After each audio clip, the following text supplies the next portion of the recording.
ఓం నమో వెంకటేశాయ. అందరికీ నమస్కారము. కృష్ణం వందే జగద్గురుం. భగవద్గీత 2వ అధ్యాయము సాంఖ్యయోగంలో 27వ శ్లోకాన్ని మనం ఇప్పుడు చక్కగా నేర్చుకుందాం.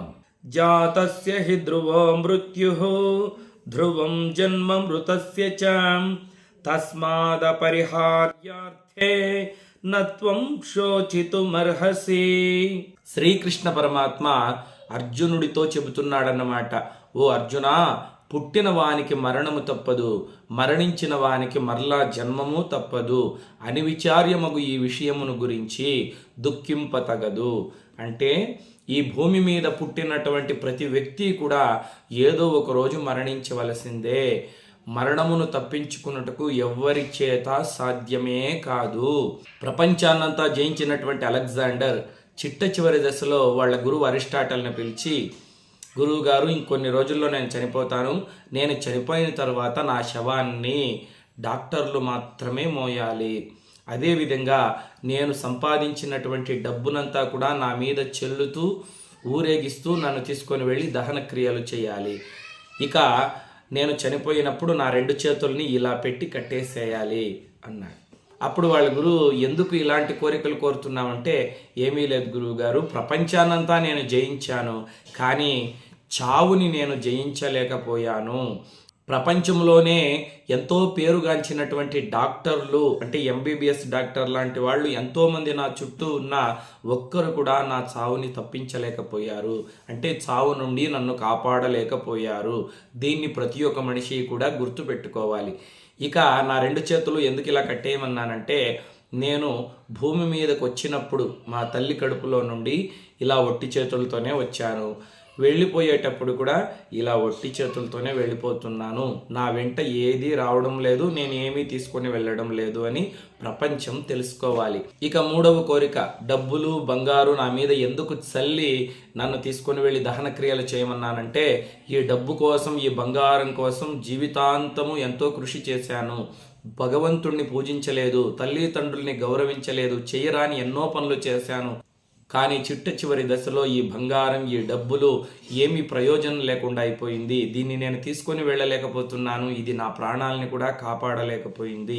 దీనికోసమా నా జీవితాంతం వృధా చేసుకునింది అని ప్రజలందరూ కూడా తెలుసుకోవాలి. ప్రపంచానికి ఒక గుణపాఠం కావాలి అని ఈ 3 కోరికలు అలెగ్జాండర్ కోరారంట.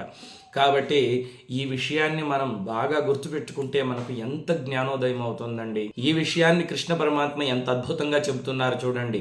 పుట్టిన వానికి మరణం తప్పదు. మనం అందరము కూడా ఏదో ఒక రోజు మరణిస్తాం. మరణించిన వానికి మరలా జన్మము తప్పదు. మరణిస్తే మళ్ళీ మనం భూలోకంలో పుడతామన్నమాట. దీని గురించి విపరీతంగా బాధపడవలసినటువంటి అవసరం లేదు. అంటే ఎవరైనా చనిపోయినప్పుడు విపరీతంగా దుఃఖించవలసినటువంటి అవసరం లేదు. మళ్ళీ వాళ్ళు ఎవరో ఒకరి గర్భంలో పుట్టి భూమి మీదకి వస్తారన్నమాట. అదే కృష్ణ పరమాత్మ అర్జునుడితో చెబుతున్నాడు. నిన్న కామెంట్స్ బాక్స్లో ఒక స్త్రీమూర్తి అడిగారు, స్వామి, పూజ గదిలో లైట్ ఎప్పుడు అలాగే ఉంచేయాలా, లేకపోతే పడుకునేటప్పుడు ఆ లైట్ ఆర్పేయాలా అని చెప్పి అడిగారు. చూడండి, భక్తిలో వీళ్ళందరూ కూడా ముందడుగు వేస్తున్నారు. ఎందుకంటే భగవంతుడి గురించి ఆలోచిస్తున్నారు. ఇటువంటి ప్రశ్నలు అడిగినప్పుడు నాకు చాలా సంతోషం అవుతుంది.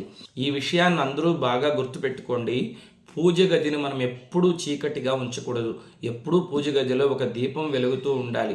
పూర్వకాలంలో అయితే చక్కగా దీపంలో నువ్వుల నూనె కావచ్చు, ఆవు నెయ్యి కావచ్చు వేసి అఖండ దీపం వెలిగించేవాళ్ళు. ఎప్పుడూ ఒక చిన్న జ్యోతి వెలుగుతూ ఉండేది. కానీ ఇప్పుడు కాలమాన పరిస్థితుల్లో ఆవు నెయ్యి కావచ్చు, నువ్వుల నూనె కావచ్చు, విపరీతంగా ధరలు పెరిగిపోయాయి కదా. పైగా మనకు కరెంట్ వచ్చింది. మనం సద్వినియోగం చేసుకుందాం. పెద్ద బల్బు పూజ గదిలో వేయకపోయినా పర్వాలేదు. ఒక చిన్న బల్బ్, 0 క్యాండిల్ సైజ్ బల్బ్ వస్తుంది కదా, ఆ చిన్న బల్బుని పూజ గదిలో వేసి అలాగే ఉంచేసేయండి. పడుకున్నప్పుడు కూడా ఆ చిన్న బల్బు పూజ గదిలో వెలుగుతూ ఉంటే చాలా మంచిది. ఎందుకంటే పూజ గది ఎప్పుడూ చీకటిగా ఉండకూడదు. ఒక చిన్న బల్బ్ అయినా పూజ గదిలో వెలుగుతూ ఉండాలి. ఇక బల్బ్ ఉంది కదా అని పూజ గదిలో దీపారాధన చేయడం మాత్రం మానేయకండి. ఉదయము సాయంత్రము క్రమం తప్పకుండా దీపాలు వెలిగించి దేవుడి మీద ఒక పువ్వు పెట్టుకొని మీకు వచ్చినటువంటి స్తోత్రాలు చదువుకోండి, భగవద్గీత చదువుకోండి, భగవంతుడికి నమస్కారం చేసుకోండి, సరిపోతుంది. ప్రతినిత్యము 2 పూట్ల దీపారాధన చేయడం కుదరకపోతే ఉదయం కానీ సాయంత్రం కానీ క్రమం తప్పకుండా దీపారాధన చేయండి. ఆ ఇల్లు వృద్ధిలోకి వస్తుంది. మీ అందరికీ చక్కగా అర్థమైందనే భావిస్తున్నాను. లోకా సమస్తా సుఖినో భవంతు. కృష్ణార్పణ.